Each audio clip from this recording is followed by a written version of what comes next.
Bank অ্যাকাউন্টে পর্যাপ্ত balance নেই, জরিমানা থেকেই ব্যাংকের আয় হয়েছে 7,000 কোটি টাকারও বেশি।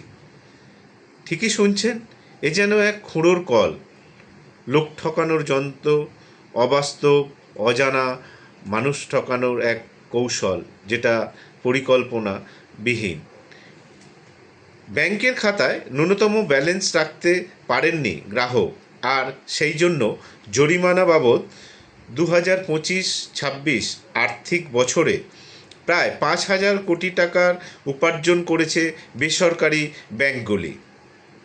সরকারি ব্যাংকগুলির ক্ষেত্রে এই 2025-26 খাতে আয় হয়েছে 2,137 কোটি 92 লক্ষ টাকা।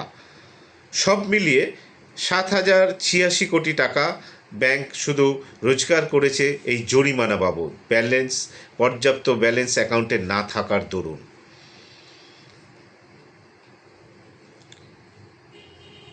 মঙ্গলবার সংসদে একটি লিখিত প্রশ্নের উত্তরে এমনটাই জানালেন কেন্দ্রীয় অর্থমন্ত্রকের রাষ্ট্রমন্ত্রী পঙ্কজ চৌধুরী। বেসরকারি ব্যাংকগুলির মধ্যে এই ধরনের জরিমানা থেকে আয় শীর্ষে রয়েছে এইচডিএফসি ব্যাংক। গত অর্থবর্ষে তারা এই খাতে আয় করেছে 1,798 কোটি 14 লক্ষ টাকা। এরপরেই রয়েছে অ্যাক্সিস ব্যাংক, 1,081 কোটি 33 লক্ষ টাকা জরিমানা বাবদ তাদের আয় হয়েছে। পরবর্তী স্থানে রয়েছে ICICI, Kotak Mahindra, yes bank, IDBI এর মতো ব্যাংকগুলি। অন্যদিকে সরকারি ব্যাংকগুলির মধ্যে এই ক্ষেত্রে শীর্ষে রয়েছে স্টেট ব্যাংক অফ ইন্ডিয়া, 477 কোটি 27 লক্ষ টাকা তারা জরিমানা বাবদ রোজগার করেছে। এরপরেই রয়েছে ইন্ডিয়ান ব্যাংক, যাদের রোজগার হয়েছে 299 কোটি 17 লক্ষ। পরবর্তী স্থানে রয়েছে ব্যাংক অফ বরোদা, 394 কোটি 10 লক্ষ।